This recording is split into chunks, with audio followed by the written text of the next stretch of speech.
There is coming a day when no heart echoes shall come, no more clouds in the sky, no more tears to dim the eye. All is peace forevermore on that happy golden shore. What a day, glorious day that will be.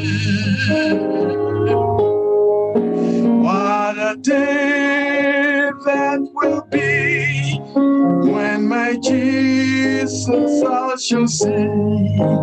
And I look upon his face, the one who saved me by his grace. When he takes me by the hand and leads me to the promised land. What a day, glorious day that will be. There'll be no more sorrow there, no more burdens to bear, no more sickness, no pain, no more parting over there. And forever I will be with the one who died for me. What a day, glorious day that will be. What a day that will be when my Jesus I shall see. And I look upon his face, the one who took me by his grace. When he takes me by the hand and leads me to the promised land. What a day, glorious day that will be.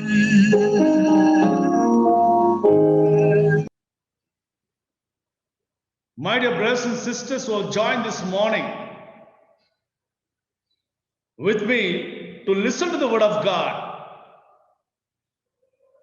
I would like to remind you once again the scriptural portion, the key text that was read a few minutes back. Revelation chapter 1 verse 18.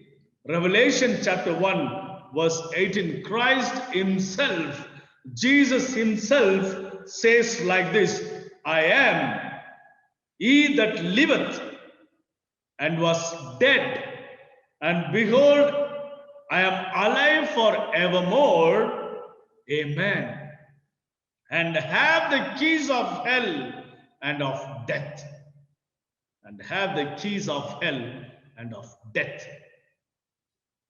What a beautiful text our Lord and Savior Jesus Christ is bringing to all of us this morning. My dear brothers and sisters, my dear loving children of God, this text gives us a lot of emphasis, lot of light on what is death and what is resurrection and what is hell. Three terminologies, three words that we need to understand very clearly this morning. Jesus says, I am he that liveth and was dead. He himself admits that he was a dead person once. He himself testifies that he is living today, forevermore, forevermore. And thirdly, he says, he has something in his hand. He has something in his hand that is the keys of hell and of death. Today, I feel sad when some of our brethren, our family members, our friends, our well-wishers, sometimes they try to console us, they try to console us. You know how? If we lose anybody in our family, They say, let his or let her soul rest in peace. You know what they say? Let his or her soul rest in peace. And secondly, some of them say, don't worry, brother. Don't worry, sister. Don't worry, my son, or don't worry, my daughter. Your father or your mother, your wife or your husband or your son or your daughter or your grandma, your grandpa, you know where they are now? They are right in heaven. They are with Jesus. They are right in heaven. They are with Jesus. Don't worry. Be happy. We say sometimes with ignorance. Seventh Adventist members say, Christians say that don't worry, your father, your mother, your wife, your husband, your sister, your brother, your daughter, your son, your grandma, your grandpa, you know where they are now? They're right in heaven, sitting on the lap of Jesus. When somebody prays also, they pray the same way. The same manner they pray. Lord, thank you for taking this precious brother, this precious sister, this precious mother or father to heaven. They're right now sitting next to you. I feel pity for those people who pray like that. I wonder about their ignorance of the truth from the Bible. Today, we're going to see very important truth. My title for this day's message is 7 Keys of the Grave. 7 Keys of the Grave. You know what Jesus said? Yes, keys of hell and death in his hand. That's the reason I chose Revelation 1, chapter 8. Revelation 14:13 says, there was a loud voice from heaven and it said, blessed are those who die from this day onwards. Blessed are the dead. That text doesn't mean they directly go to heaven right after the death. No. Jesus gives a different scenario, a different truth, a different understanding, a different knowledge, a different revelation there. He said, blessed are those who die today, you know, simply because of this verse, Revelation 1:18, that he died, he resurrected, and he has the keys of hell and death in his hand. As we all know, only few are right in heaven today. Only few. Those are 24 elders, as you all know, they are in the heaven today. Maybe when Jesus died, when Jesus was crucified on the cross, we see that graves are opened. So might be they are the 24 elders who are in heaven. We have Enoch who was taken alive. We have Elijah who was taken alive. We have Moses who was dead, and after that, Lord himself took him to heaven. That's all. Along with Jesus, these are the living in heaven. Of course, there are multitudes of angels. They are living beings. That's a different thing. Multitudes of angels are living in heaven. That's a different thing. But from the earth, God took Enoch alive, Elijah alive, and Moses after his death, and 24 elders from the grave. They were sleeping in the grave. That's all. As far as my knowledge, as far as my Bible says, as far as my word of God says, nobody else, including Adam, until the last person of the earth, of this earth who dies, will be under this grave, under this earth, sleeping over there. So today, we're going to deal with the word soul. The word soul. What does it exactly means? The ignorance that we have should be eradicated today. I don't know how far Girim Church has this wonderful truth in your hands. If not, we're going to learn today. When Jesus says he has the keys of the grave, what does it mean? There are two things that it means. Firstly, that he alone can unlock the dark prison house of death and set its captive free. He alone can unlock the dark prison house of death. Secondly, he alone can unlock the dark mystery of death and tell us what it means. Two things. Please listen carefully, understand carefully, and note it down carefully. Write down the text very carefully, and you can preach to many other Christians or non-Christians who doesn't know this truth. So Jesus says he alone can unlock the dark prison of house of death and let them free. You know what is that? You know why? Because Jesus says, I am that liveth and was dead, and behold, I live forevermore. I have the keys of hell. Hell. Another word we have to cleanly understand. Hell. In Greek, hell means Hades. H-A-D-E-S. And simply, Hades means it's grave. It's grave. The pit. The grave pit. Maybe 6 by 4 or 8 by 6. Or nowadays, because of COVID, when people die, they dig 12 feet and they make it very, very enlarged graves. So Hades or a hell simply means it's just grave. We should understand that now. It's just grave. That's the reason Jesus says he alone can unlock the dark prison house of death and set its captives free. Second, he says he alone can unlock the dark mystery of death. Today, not me, Jesus is going to unlock the dark mystery of death. Because we find a lot of deaths today.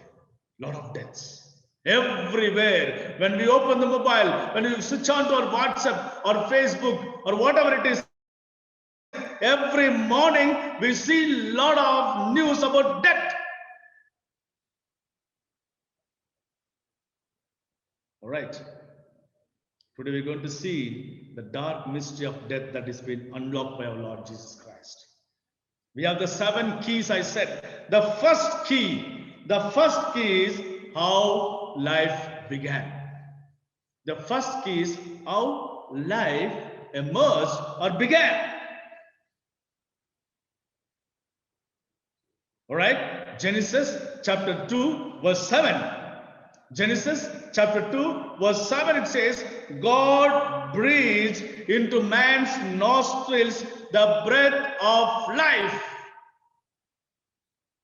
God breathed into man's nostrils the breath of life. Here, in a few simple words, is God's answer to the baffling questions that men have been asking about the origin of life for thousands of years. Life is direct, personal gift from God. So here we see God breathed into man's nostrils the breath of life. You know what? My dear brothers and sisters, God just created man out of the dust of the earth. Out of the dust of the earth. So after creating the man out of the dust of the earth, he simply breathed his breath of life into the nostrils. That's all it is. 2 entities which came closer, the 2 entities which was clubbed together, the 2 entities which was put together by God. When we go further into that beautiful portion of scripture, Genesis 2:7, kindly just open your Bibles and just see. Genesis 2:7 says here, very clear it says, the Lord God formed man of the dust of the ground and breathed into his nostrils the breath of life, and man became a living soul. Man became a living soul. What a wonderful text. Man became a living soul. Once given, how was man's life to be sustained? Had man now become a source of life independent of God? It's a question. Had man now become a source of life independent of God? And now we come to Genesis 2:9. Genesis 2:9, it clearly says, and out of the ground made the Lord God to grow every tree that is pleasant to the sight and good for food, the tree of life also in the midst of the garden, and the tree of knowledge of good and evil. God even created, you know what? And out of the ground made the Lord God to grow every tree. Even the trees was created out of the ground, made from the Lord God. And God placed two special trees. One is the tree of life, and other one is the tree of knowledge of good and evil. The tree of life was the abiding symbol of man's total, continuous dependence upon God. It was an enduring reminder that man did not have life in himself. He was not naturally immortal. So we see one thing here. When God created man, God saw that he was naturally immortal. He was not naturally immortal. He is mortal man. He is mortal. He has to die one day. His life was conditioned on obedience. Should he ever be cut off from the axis of living, life-giving tree, his existence must inevitably cease. So God placed a condition. That condition is obedience. If he has to be an immortal personality, he has to obey. But you know what happened? We saw he is a mortal man. So in Genesis 2:7 and in Genesis 2:9, first and foremost key is that we see how life began. God formed man out of dust of this earth and breathed his breath of life into his nostrils, and he became a living soul. The second key, how death began. How death began. In Genesis 2:15-7, you see, in that day thou eatest thereof, thou shalt surely die. God gave a condition. He said not to eat the fruit of knowledge of good and evil. He said, the day you eat, you will surely die. This is the first Bible's mention of death. What a baffling mystery. God's warning must have been to Adam and Eve. They had known only a world filled with life. Nothing else. But God said there is going to be death. You know what Satan said? In Genesis 3:1-4, Satan said, ye shall not surely die. He brings a contradiction there. He contradicts the word of God. He said, God said he will die. Satan says he will not die. Third point is Genesis 3:5-6. Man believes Satan's lie and disobeys God. Eve believed Satan's lie. Adam believed Satan's lie that they will not die and disobeyed God.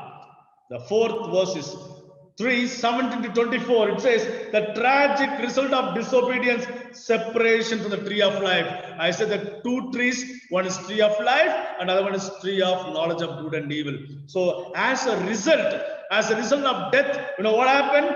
They were separated from the tree of life.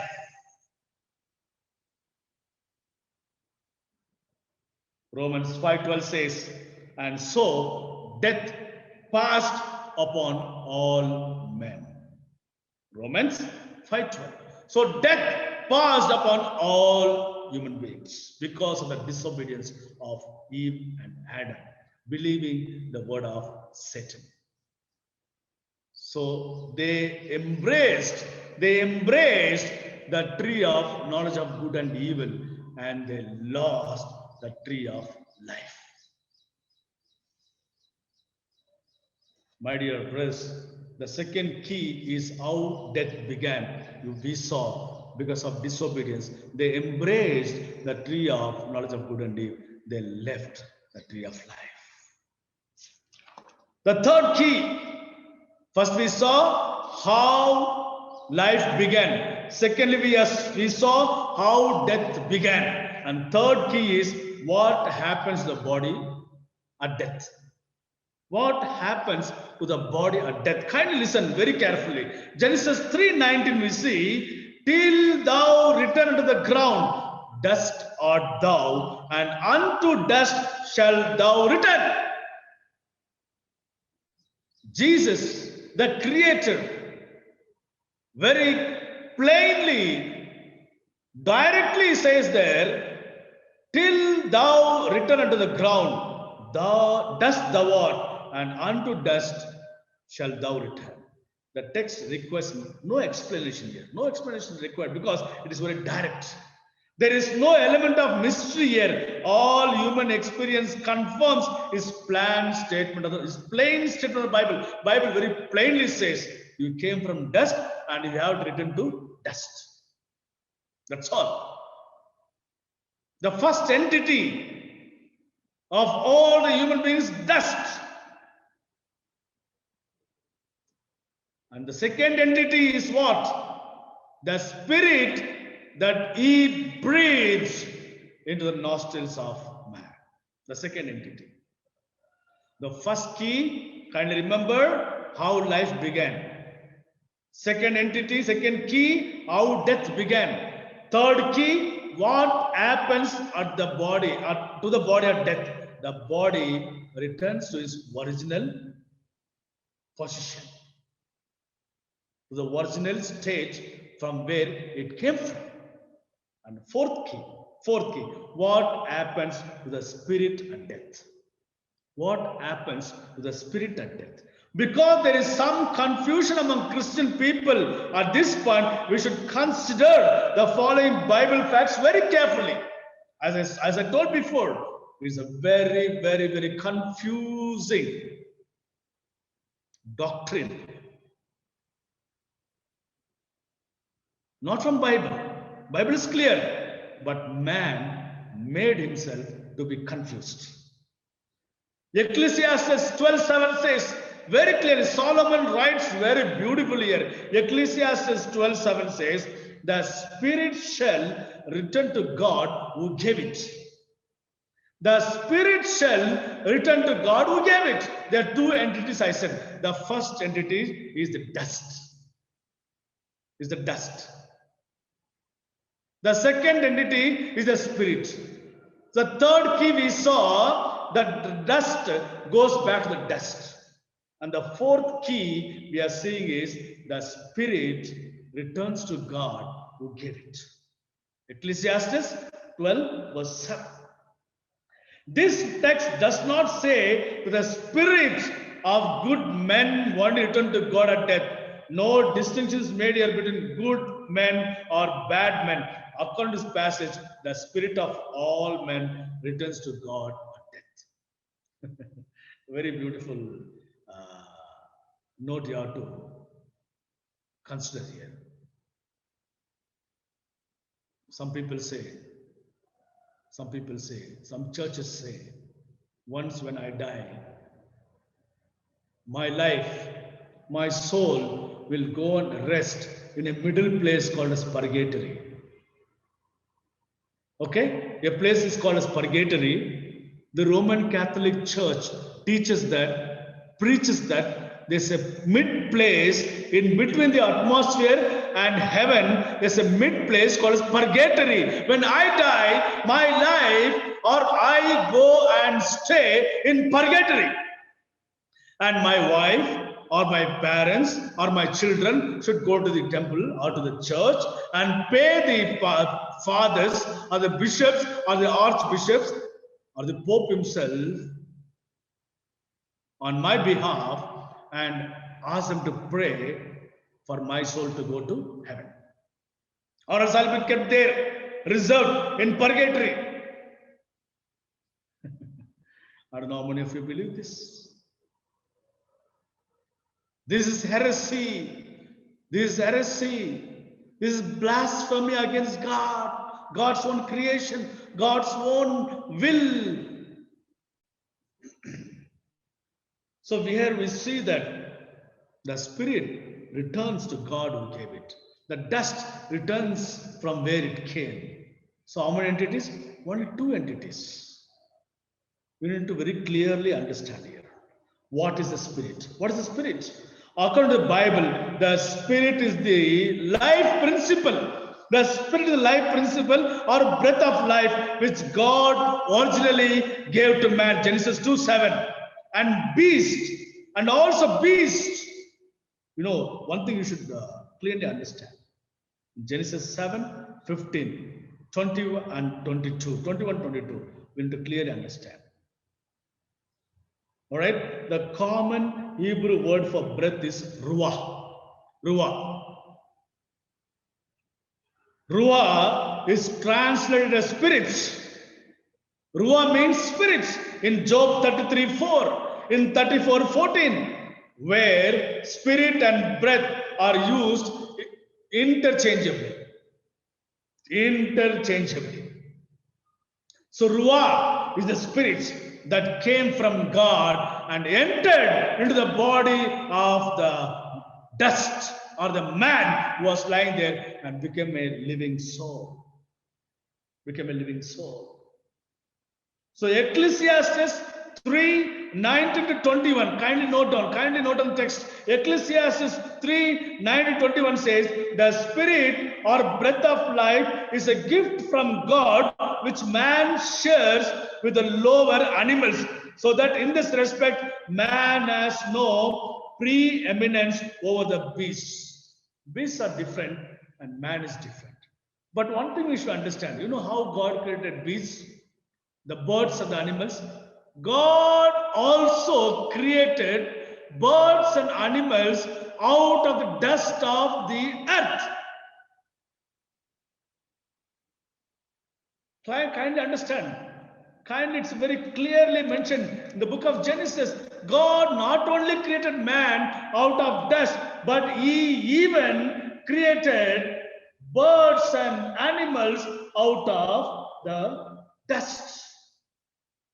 We see that in Genesis 2:19. I will prove that. In Genesis 2:19 it says, and out of the ground the Lord God formed every beast of the field and every fowl of the air and brought them unto Adam to see what he would call them. You got it?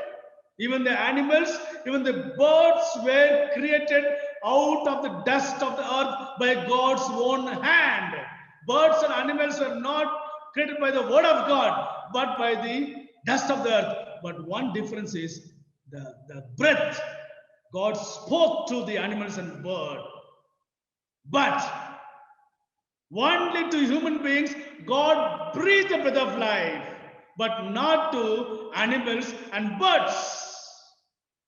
But they were also created like human beings by the dust of the earth. But when we die, our spirit goes up. When animals and birds die, you know where it goes? It goes down into the dust. That's what Ecclesiastes 3:19-21 we see that. Job 27:3 says, the spirit of breath from God resides in man's nostrils. Psalm 146:3 and 4 says, man's breath goeth forth, and he returneth to his earth. According to this passage, death is a separation of the breath of life from the body. The simple reversal of that process by which God originally gave life to man. James 2:26 in New Testament, beautifully James says there, the body without the spirit is dead. The body without the spirit is dead. Therefore, you know what? Simply, we should understand the simplest definition of the spirit is, when used in this sense, is that which keeps life in the body returns to God at death. So the fourth key is, when I die, you know what happens? My body, the dust, goes to the dust, and my spirit, which came from God, goes back to God who is in heaven. No matter I am good or bad. But the spirit of animals and birds doesn't go to heaven. It goes down under the ground because they don't have salvation. Only we human beings have salvation. They don't have resurrection. Only we human beings have resurrection, because his breath was given to us directly into the nostrils of us.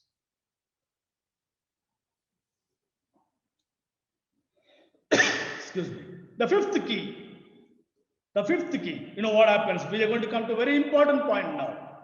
What happens to the soul at death? Okay, now we come to the main point. What happens to the soul at death? Genesis 2:7 says, as a result of the union of the breath of life with body, man became a living soul. The text does not say that man was given a soul or he had a soul, but God, that he made him as a soul. So we have to clearly understand one thing. God did not breathe soul into us. God did not breathe soul into us. Or while creating human beings, while creating man, God did not keep soul as a separate entity or separate organ into our body. No. Right? Understand this. God did not breathe soul. Secondly, he did not keep soul as an organ inside the body. So when I ask somebody, I ask so many pastors, so many ladies about this word soul. Sir, or pastor, brother or sister, can you explain what is soul? This is, pastor, soul is the life I am living. Soul is the breath of life. Soul is the air I am breathing in and sending it out. Does the Bible says that? No. God did not breathe soul. He breathed only spirits. And now I want to tell you a very important truth. When Jesus, I want to ask you a question actually. I want to ask you a question. Can somebody, you can unmute yourself and answer me. When Jesus was hanging on the cross, before his death, what did Jesus pray to the Father? What did Jesus say to the Father? Can somebody tell? You can unmute yourself and tell. Can somebody tell what did Jesus say? Feel free. Into your hands. Yes, I commit Roger. my spirit. Into your hands I commit my spirit. Yes, praise God. You know what Jesus said in Luke 23:46? Luke 23:46, Jesus said, Lord, I place my spirit into thine hands, not soul. Jesus did not say, Lord, I am giving back the soul you gave to me. No. He said, Lord, I am submitting. I am laying my spirit into thy hands. That's it. Jesus gave up his spirit, not the soul. That spirit is the life, the breath of life that passed into my nostrils, that passed into Jesus' nostrils when he was conceived in the womb of his mother, Mary. So Jesus said, Lord, Father, I place my spirit into thy hands, not the soul, not the soul. So here we see what is a living soul. according to the Bible, a living soul is a living being, a conscious person, or a personality, an individual. In Genesis 12:5, in 36:6, Leviticus 4:2. I want to kindly ask you to understand this Genesis 12:5, Genesis 36:6, and Leviticus 4:2. Genesis 12:5. Can somebody open and just read it for me, or I will read it for you? Genesis 12:5. He says here, when God was talking to Abraham, it says like this: and Abraham took Sarah his wife, and Lot his brother's son, and all the substance that they had gathered, and the souls that they had gotten in Haran. Please understand. And the souls that they had gotten, that means begotten. That means, in other words, the children born to them in Haran. And the souls that they had gotten in Haran, and they went forth to go into the land of Canaan. Understood here? The Bible says here, souls that they had begotten. Do you get the point now? You know what is the meaning of soul now? We come to Genesis 36:6. Genesis 36 verse 6 says, and Esau took his wives and his sons and his daughters and all the persons of his house and his cattle and all his beasts and all his substance which he had got in the land of Canaan, and went into the country from the face of his brother Jacob. You understood this one? The contradiction between, the parallel between Genesis 12:5 and Genesis 36:6. There we saw Abraham and Sarai took the souls which they begot in Haran. And here we see that Esau took his wife and children, sons and daughters, and everybody from the land of Canaan. Leviticus 4:2. Leviticus 4, chapter 4, verse 2 goes like this. Leviticus 4:2. Speak unto the children of Israel, saying, if a soul shall sin through ignorance against any of the commandments of the Lord concerning things which ought not to be done, and shall do against any of them. So God says here, speak unto the children of Israel, saying, if a soul shall sin. Can soul sin? Yes, soul can sin only when that soul has a personality. Only when that soul is an independent individual being. I hope you understand the point now. The dust plus breath of life is equal to living soul. Dust minus breath of life is equal to 0. Nothing exists there. There's no third entity in creation of God, of human beings. Only two. So we see here, God calls souls as human beings. I just want to bring this point now. Elder Yashwant Amathi is there. Elder Gandhi is there.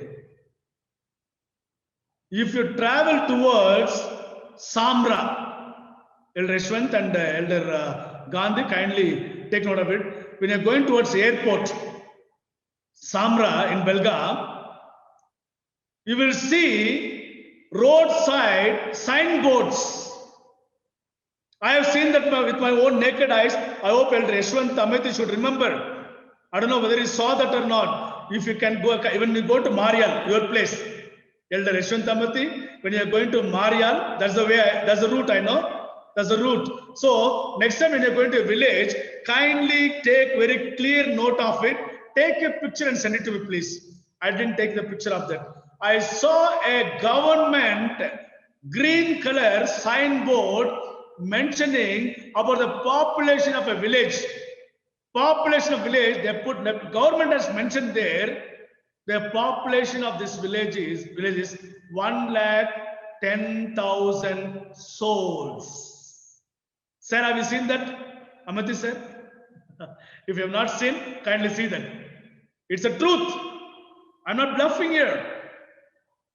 It is mentioned there 1 lakh, some 10,000, 15,000 souls, not persons, not people. It was directly, government has directly mentioned souls there.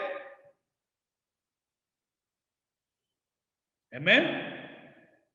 God has given knowledge to everybody. When a heathen can understand what is a soul, why not us?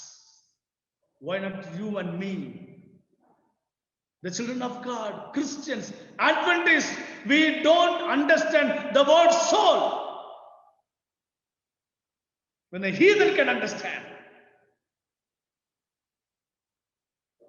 it should be carefully noted that the body alone is not the total self or soul, nor the spirit alone the total self or soul. The soul or self exists only when the body and the spirit are united together.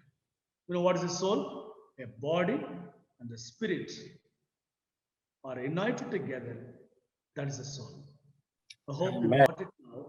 What is the soul? What is the soul? Can anybody say now? What is the soul? Or which is the Body soul? plus spirit. Body plus. Yes, Suraj. Body plus. Body plus spirit equals soul. What is that soul? What do you mean by the soul now? It's a person. Is a concept. person, living human being. You and me are souls. You and me are souls. So, for example, if Elder Alberto is a president of a section,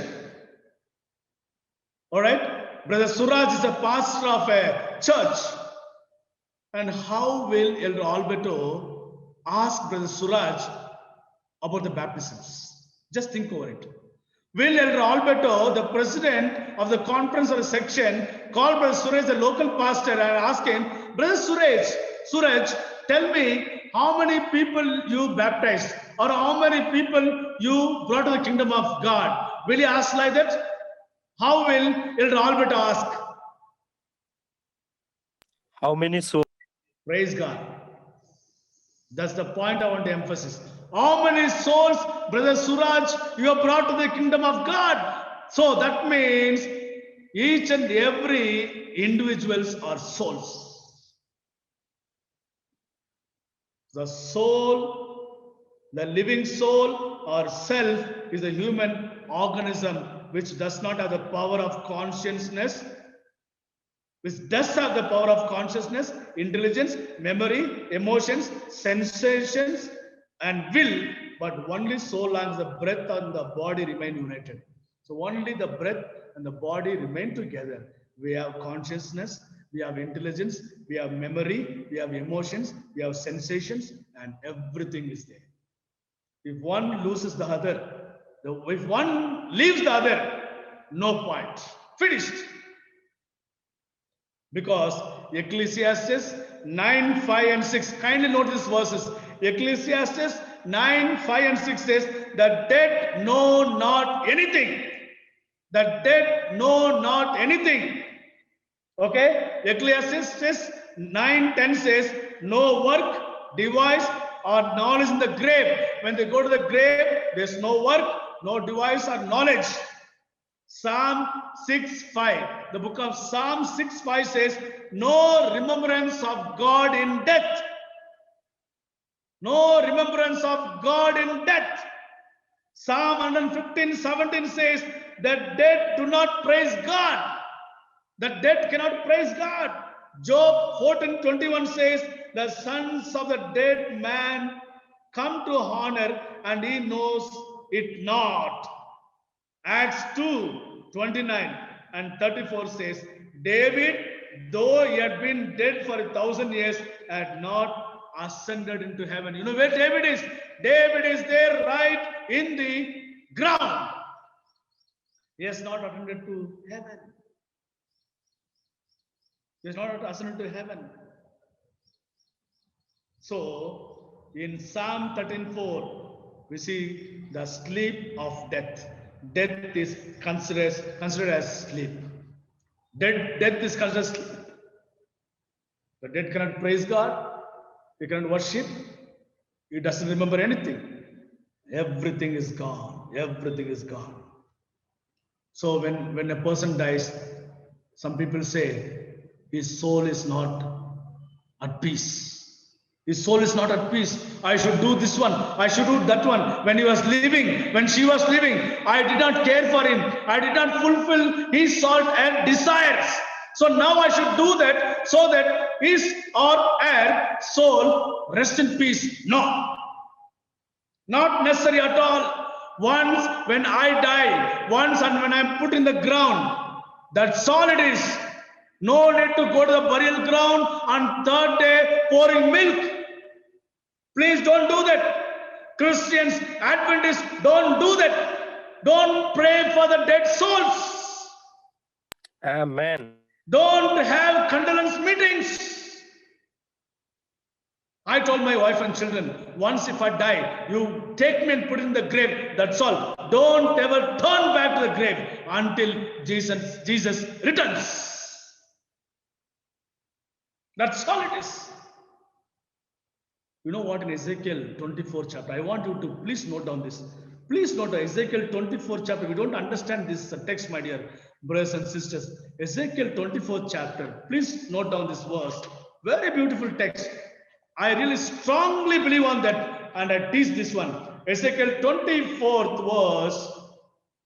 verse 16. Chapter 24, verse 16. You know what it says?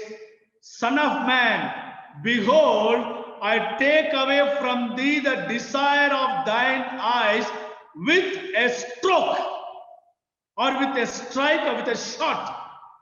Yet neither shalt thou mourn nor weep, neither shall thy tears run down. Forbear to cry, make no mourning for the dead. Bind the tire of thy head upon thee, and put on thy shoes upon thy feet, and cover not thy lips, and eat not the bread of men. Please understand this one. Please understand this one. God directly told Ezekiel, son of man, I'm going to remove your wife from you. I'm going to remove your loved ones from you. Don't mourn for the dead. Don't cry for the dead. Please. That's what in Jeremiah 22:10 says. Don't cry for the dead. Jeremiah 22:10. Don't cry for dead. Here God says, don't weep, mourn, or cry for dead. Don't have any prayer meetings. Don't mourn for the dead. Don't eat the food that is prepared in those houses. Sorry, I'm very sorry. It's not me who's telling, it's the word of God. Ezekiel 24:16 and 17. Please note it down. Teach your members, teach your church, teach your family.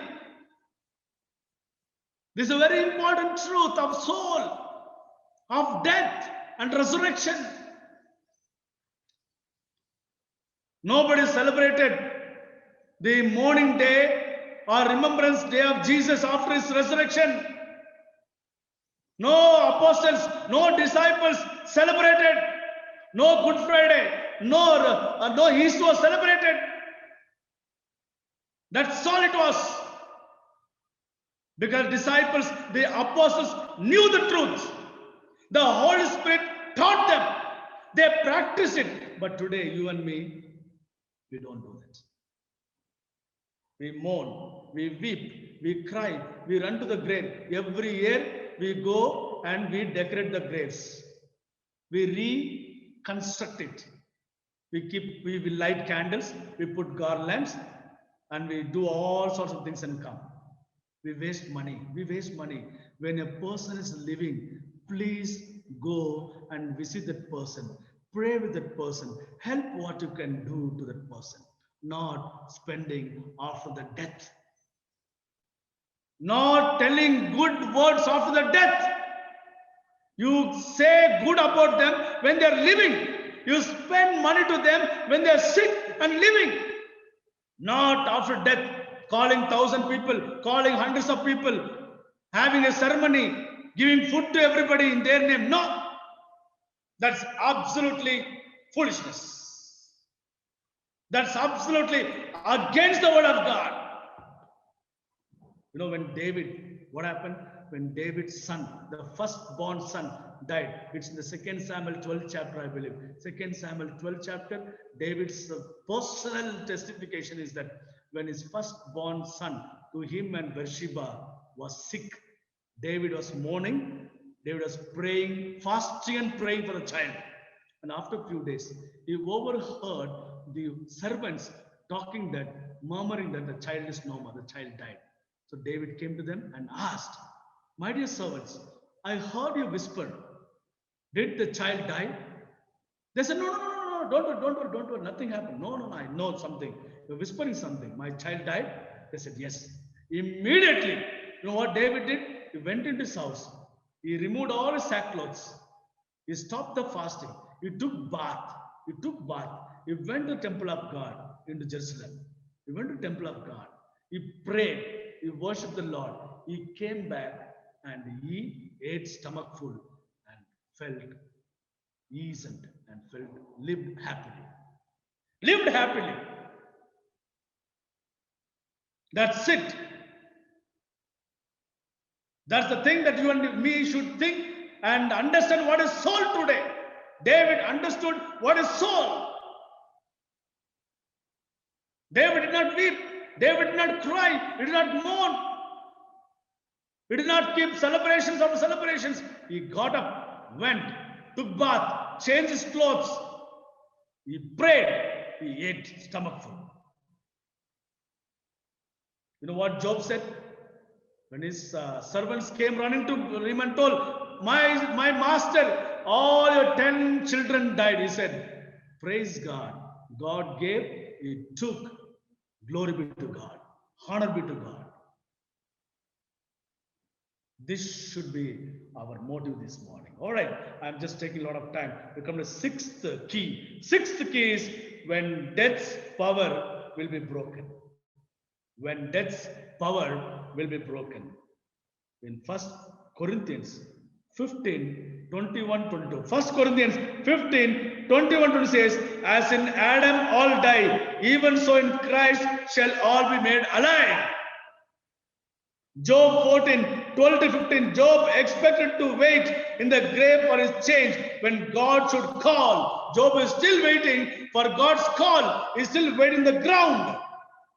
Job 19:26. Though worms destroy this body, yet in my flesh I shall see God.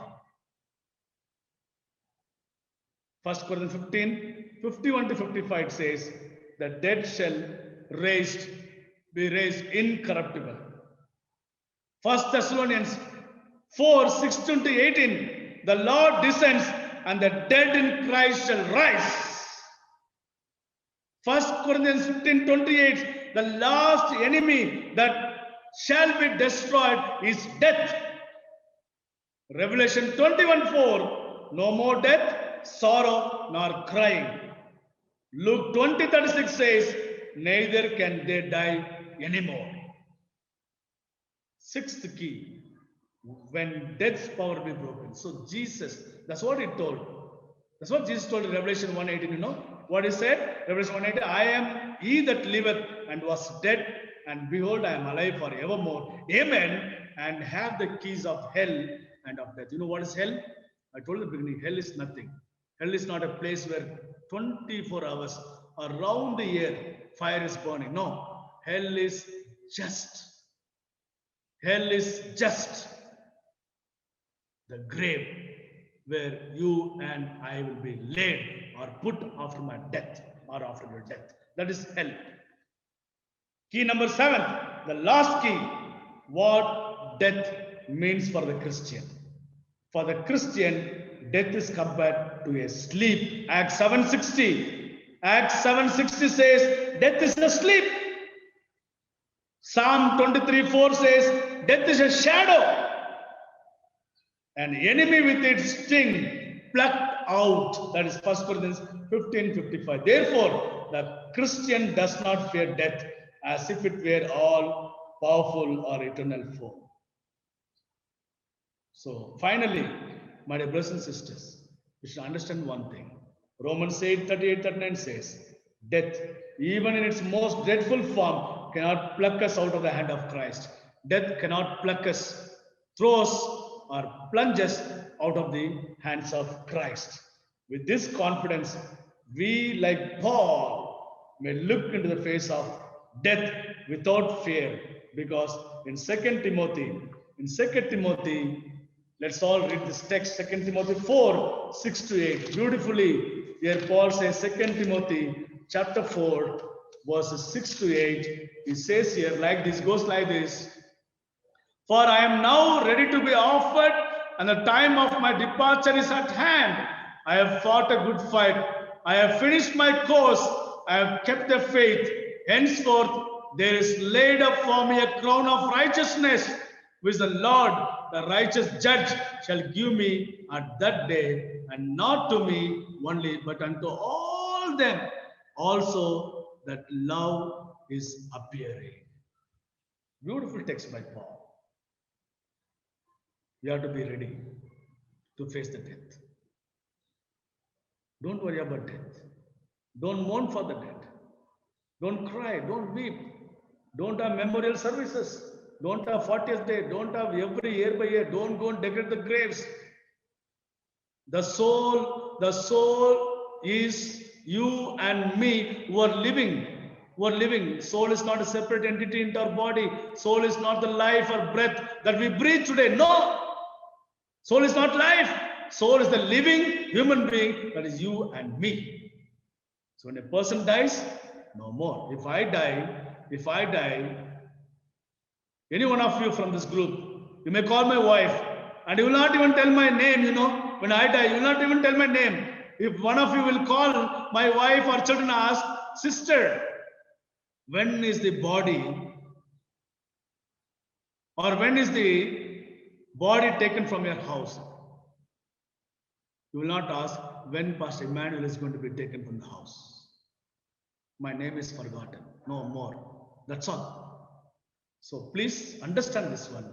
The soul is you and me. After I die, the soul doesn't go and stay in the tree. The soul doesn't linger around your house, around your bedroom, around your kitchen. It comes and talks to you. No. When I die, my body goes back to the ground. My spirit goes back to the giver. That's Ecclesiastes 12:7. It says, it goes back to the giver. So don't worry. Don't worry about the soul, which is died. So when a person dies, no more. No soul existing. So you and me are the souls. When we live, when we are alive, let us live a good life, a memorable life. That after I die, people will pray for me, people will talk about me and talk good about me. Let my life be cherished by someone. Not spending money after I die. Spend money for those who are living. Cry for those who are living. Because Jesus says, behold, I come quickly. When I come on the resurrection morn, we'll see all our loved ones.